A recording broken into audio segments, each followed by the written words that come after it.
मंगल ग्रह कुंडली का सेनापति जो देता है साहस और संघर्ष की ताकत। शुभ हुआ तो सफलता की चाबी और अशुभ हुआ तो चुनौतियों की आंधी। मंगल ग्रह कारक होता है आपकी प्रॉपर्टी का, आपके गुस्से का, आपके सिबलिंग, आपके भाई बहन का, स्पेशली आपके भाई का, आपके दोस्तों का, आपके जोश का, आपके एग्रेशन का, आपके लाइफ में क्या एम्बिशन है उसका, आपकी लाइफ में क्या अथॉरिटी है। मंगल रिप्रेजेंट करता है ब्लड को, आपके रेड कलर को, तो जो भी आपको ब्लड रिलेटेड बीमारियां होती हैं उसका कारक भी मंगल ही होता है। मंगल को ग्रहों का सेनापति कहते हैं। मंगल को प्लानिंग प्लॉटिंग से मतलब नहीं होता, मंगल एक्शन का प्लैनेट है, वो बस काम करना जानता है। मंगल के दोनों हाथों में तलवारें हो रहती हैं, इसलिए वो हमेशा लड़ाई के लिए तैनात रहता है। मंगल को बर्स्ट ऑफ एनर्जी बोलते हैं। जब भी आपकी मंगल की दशा आएगी तो आपको एकदम से एनर्जी जोश आएगा कोई काम करने के लिए। मंगल को विष्णु जी के श्री नरसिंह अवतार से रिप्रेजेंट करते हैं और कुंडली में आपकी मंगल की स्थिति बताती है आपके पूर्वजों का आशीर्वाद या श्राप। आपकी लाइफ में जितने भी शुभ कार्य होते हैं, जितने वैवाहिक कार्य होते हैं, पूजा पाठ होती है, सबका कारक मंगल होता है। मंगल आपके हैप्पीनेस का भी कारक होता है। आपका मांगलिक होना भी मंगल ही बताता है। तो आपके लाइफ में जितने भी आपके अच्छे बुरे उत्साह जोश साहस सब मंगल रिप्रेजेंट करता है। इसीलिए आपकी लाइफ में और कुंडली में मंगल का प्लेसमेंट बहुत इम्पॉर्टेंट होता है और ये आपकी लाइफ में बहुत पॉजिटिव नेगेटिव इम्पैक्ट डालता है। तो हमने ओवरऑल मंगल ग्रह को थोड़ा समझा। अब हम देखेंगे कि अगर आपकी कुंडली के 12 भावों में मंगल बैठा है तो आपको क्या परिणाम दे रहा है, और लास्ट में कुछ ऐसी रेमेडीज देखेंगे जिससे हम अपना मंगल अगर नेगेटिव है तो उसको हम कैसे सुधार सकते हैं और मंगल के पॉजिटिव इफेक्ट ले सकते हैं। अगर आपकी लग्न कुंडली में मंगल पहले, चौथे, सातवें, आठवें या 12वें भाव में बैठा है तो ये आपको मांगलिक बनाता है। स्टार्ट करते हैं कि अगर मंगल आपकी कुंडली की लग्न में या पहले भाव में बैठा है तो क्या परिणाम देगा। कुंडली का पहला भाव बताता है आपके बारे में, आपकी पर्सनालिटी कैसी होगी, आप दिखने में कैसे होगे, आपकी हेल्थ कैसे होगी। तो जब मंगल यहाँ बैठता है तो आपकी सारी एनर्जी आपकी अपने ऊपर जाती है। आप हमेशा अपने बारे में सोचोगे, अपनी फिटनेस के बारे में, अपनी हेल्थ के बारे में सोचोगे और आप अपने हेल्थ और फिटनेस के लिए बहुत जागरूक भी होते हो। आप लोग हमेशा अपनी बॉडी का टेक केयर करते हो, जिम जाते हो, अपने फिटनेस पे बहुत ध्यान देते हो। ये मंगल की बहुत अच्छी प्लेसमेंट मानी जाती है क्योंकि काल पुरुष की कुंडली में ये पहला पहला घर मेष राशि का होता है जिसके मालिक मंगल होते हैं। आप लोग 28 साल के बाद बहुत अच्छी तरक्की करते हो, बहुत पैसा रुतबा, आपको हर चीज जो आप चाहते हो मिलते हो और आप लोगों की कही बातें अक्सर सच हो जाती हैं। ओवरऑल अगर कुंडली में आपके मंगल पहले भाव में बैठा है तो ये एक अच्छा परिणाम देता है। आगे बढ़ते हैं और देखते हैं अगर आपकी कुंडली के दूसरे भाव में मंगल बैठा है। दूसरे भाव में मंगल बैठता है तो ये एक अच्छा प्लेसमेंट नहीं माना जाता है। दूसरा भाव होता है आपके धन का, आपके परिवार का, आपकी वाणी का, और मंगल यहाँ बैठा है तो आपकी सारी एनर्जी आपके परिवार में जाएगी, अब पैसा कमाने में जाएगी। आपके आपके दिमाग में 24 घंटे पैसा ही घूमता रहेगा, कहाँ से पैसा कमाऊं। जितना पैसा आपके पास होगा आप उससे संतुष्ट नहीं होगे और पैसा पैसा पैसा ही आपके दिमाग में चलता रहेगा। और यहाँ मंगल बैठ के आपकी वाणी को भी थोड़ा सा कर्कश बनाता है। अब आप मुंहफट होते हो, आपको जो भी बातें किसी की बुरी लगेंगी ना आप उनके सामने उसके मुंह पे बोल दोगे, ये बिना सोचे कि यार सामने वाले को बुरा लग जाएगा। आप लोग अपने भाई बहनों में बड़े होंगे घर के, और अगर एज में नहीं बड़े होंगे तो रिस्पॉन्सिबिलिटी या नेचर या ओवरऑल देखा जाएगा तो आप ही बड़े लगोगे। इवन कोई बाहर का आएगा तो उसको ये लगेगा कि आप घर के बड़े हो। आगे बढ़ते हैं और देखते हैं कि अगर आपकी कुंडली के तीसरे भाव में मंगल बैठा है तो क्या परिणाम देगा। तीसरा भाव कुंडली का होता है आपके हार्डवर्क का, आपके भाई बहनों का, आपकी कम्युनिकेशन का। तो जब भी मंगल तीसरे भाव में बैठता है तो एक अच्छा रिजल्ट देता है क्योंकि तीसरा भाव जो होता है वो हार्डवर्क का, मेहनत की बातें करता है। मंगल होता ही वॉरियर, साहसी लड़ाकू होता है, तो मंगल मेहनत से नहीं डरता है। तो अगर मंगल आपकी कुंडली में यहाँ बैठा है तो ये आपको बहुत ही साहसी बनाता है, आपको दृढ़ निश्चय वाला बनाता है। आपके लाइफ में कितने ही स्ट्रगल्स हार्डवर्क आएंगे, आपका विल पावर बहुत मजबूत होता है और आप हर परिस्थितियों से लड़ने के लिए रेडी रहते हो।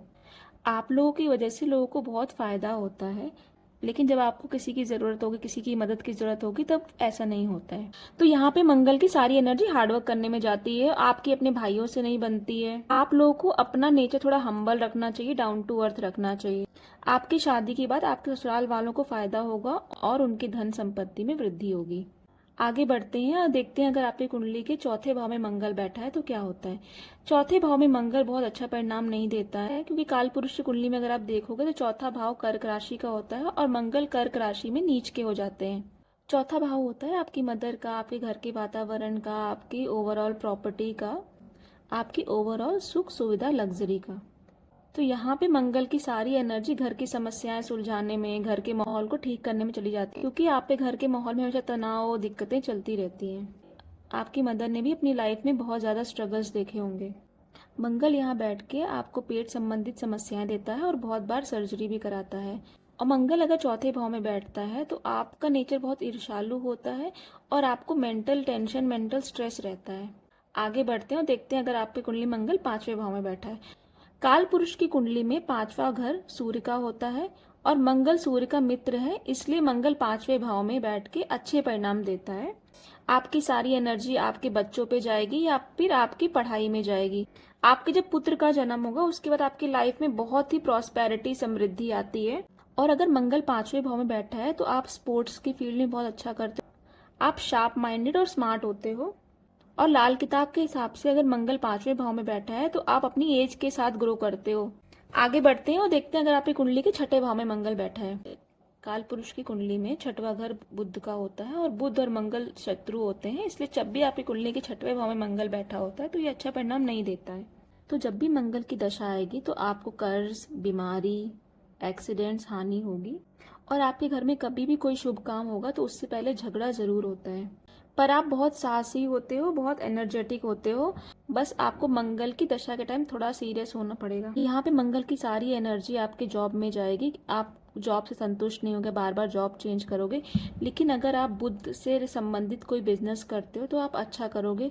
अगर आपकी कुंडली के सातवें भाव में मंगल बैठा है तो ये एक अच्छा प्लेसमेंट नहीं होता है। आपके पास धन, संपत्ति, प्रॉपर्टी सब होगा, लेकिन आपकी मैरिड लाइफ में एक असंतोष रहेगा। आपकी मंगल की सारी एनर्जी आपके स्पाउस से लड़ने में चली जाती है। आपकी और आपके जीवन साथी की सोच नहीं मिलती है, तालमेल नहीं बैठ पाता है और शादीशुदा जिंदगी में हमेशा उतार चढ़ाव लगे रहते हैं, ना आप उनको समझ पाते हो ना वो आप। अब देखते हैं अगर आपकी कुंडली के आठवें भाव में मंगल बैठा है तो क्या होता है। आठवें भाव में मंगल अच्छे रिजल्ट नहीं देता है। ये आपके भाई के लिए अच्छा नहीं होता, उसके करियर के लिए अच्छा नहीं होता। उसके करियर में बहुत अप डाउन आते हैं और दिक्कतें आती हैं। आपकी शादी के बाद आपके पार्टनर को हेल्थ इश्यूज रहते हैं या आपका पार्टनर आपको धोखा भी दे सकता है। अगर मंगल आठवें भाव में बैठा है तो देखा गया कि आपके और आपके भाई में 4 या 8 साल का फर्क होता है। और जब भी मंगल की दशा चलती है तो आप लोग को एक्सीडेंट्स से बहुत सावधान रहना और इसीलिए आपको मंगल की दशा के टाइम गाड़ी नहीं चलाना चाहिए। गाड़ी चलाने से बहुत ज़्यादा परहेज करना पड़ेगा। जब मंगल 9वें भाव में बैठा होता है आपकी कुंडली में, बहुत अच्छा प्लेसमेंट माना जाता है। ये गवर्नमेंट जॉब के लिए भी अच्छी स्थिति होती है और आप 28 साल की एज तक आपकी एक अच्छी सेटल्ड जॉब लग जाती है। आप लोगों को जॉइंट फैमिली में रहने से अच्छा लाभ मिलता है। और 9वें भाव में मंगल की सारी एनर्जी अपने फादर और टीचर से लव और हेट रिलेशन में ही निकल जाती है कि आपके फादर और टीचर से रिलेशन अच्छे भी नहीं होते हैं और आप उनके बिना रह भी नहीं सकते हो। और 9वें भाव मंगल वाले लोग बहुत बार भगवान पे भी शक करते हैं, बहुत बार भगवान से नाराज हो जाएंगे कि जाओ मैं आपकी पूजा नहीं करूंगा, और फिर अगले मिनट फिर कोई धार्मिक कार्य में लग जाते हैं। आगे बढ़ते हैं और देखते हैं अगर आपकी लग्न कुंडली के 10वें भाव में मंगल बैठा है तो ये मंगल के लिए बेस्ट प्लेसमेंट है, क्योंकि मंगल 10वें भाव में आके उच्च के हो जाते हैं, उच्च के रिजल्ट देते हैं। 10वां भाव कर्म भूमि होती है और मंगल वॉरियर होता है, तो मंगल कर्म करने से नहीं डरता है और मंगल की सारी एनर्जी काम करने में जाती है। आप लोग का दिमाग 24 घंटे एक्टिव रहता है, आप हर वक्त कुछ ना कुछ सोचते रहते हो। आप लोग अपनी एज से कम दिखते हो और आप लोग अपने घर के लिए कुल दीपक हो। तो अगर आप किसी गरीब घर में पैदा हुए हो तो आप अपने घर की फाइनेंशियल कंडीशन और परिस्थिति को बदल देते हो और उस ऊंचाई पे लेके जाते हो जितना आपके परिवार खानदान में किसी ने भी नहीं किया होगा। तो ये मंगल की ओवरऑल बेस्ट प्लेसमेंट होती है। आगे बढ़ते हैं और देखते हैं अगर आपकी कुंडली में मंगल 11th हाउस में प्लेस्ड है। ये भी एक अच्छा प्लेसमेंट माना जाता है। आप लोग बिजनेस में बहुत अच्छा करते हो। आप लोग के लिए कहा जाता है कि आप घर बैठे कमाएं। आप लोग को पैसे की कभी कोई कमी नहीं होती। आप पैसे के पास नहीं, पैसा आपके पास आता है। आपके जीवन में कभी भी पैसे की कमी नहीं होगी। जब जब आपको पैसे की जरूरत पड़ी होगी कोई ना कोई जरिया बन के पैसा आपके पास जरूर आया होगा। लेकिन 11वें भाव में मंगल आपकी माता के लिए अच्छा नहीं होता है और यहाँ बैठ के मंगल की सारी एनर्जी अपने दोस्तों, रिश्तेदारों पे खर्च होती है। आगे बढ़ते हैं और देखते हैं अगर आपकी कुंडली की 12वें भाव में मंगल बैठा है तो क्या परिणाम देगा। 12वें भाव में बैठ के मंगल अच्छा परिणाम देता है, क्योंकि 12वां भाव गुरु ग्रह का होता है और गुरु और मंगल मित्र होते हैं, इसलिए मंगल यहाँ पे अच्छे परिणाम देता है। तो अगर आपकी कुंडली के 12वें भाव में मंगल बैठा है तो आपका राहु अच्छा हो जाता है और अच्छे रिजल्ट देता है। आप लोग की एनर्जी अपने काम में, अपने खर्च को नियंत्रित करने में, कहाँ पैसा लगाना है, कहाँ सेविंग करनी, कहाँ इन्वेस्टमेंट करना है, इसमें जाएगी। लेकिन मंगल अगर यहाँ बैठा है तो फॉरेन रिलेटेड चीज़ों में आपको दिक्कतें देता है। आपका वीज़ा, आपको विदेश जाने में बहुत सारे स्ट्रगल्स आते हैं और कोई गारंटी भी नहीं है कि आप विदेश जाएं, और फॉरेन में भी स्ट्रगल हो सकता है। और यहाँ बैठा मंगल आपको आइस से संबंधित या नींद से संबंधित बीमारियाँ देता है। तो ये था मंगल का ओवरऑल परिणाम 12 भावों में। अब अगर बात करें मंगल की क्या रेमेडीज़ करनी चाहिए, तो मंगल की रेमेडीज़ के लिए मैंने एक अलग से वीडियो बनाया है, आप मेरे चैनल में जाके देख सकते हैं। डिस्क्रिप्शन बॉक्स में भी मैं लिंक डाल दूंगी। बट सबसे पावरफुल जो रेमेडी होती है मंगल की, वो होती है आपको हनुमान जी की रेगुलर पूजा करनी चाहिए और आपको नियमित हनुमान चालीसा का पाठ करना चाहिए।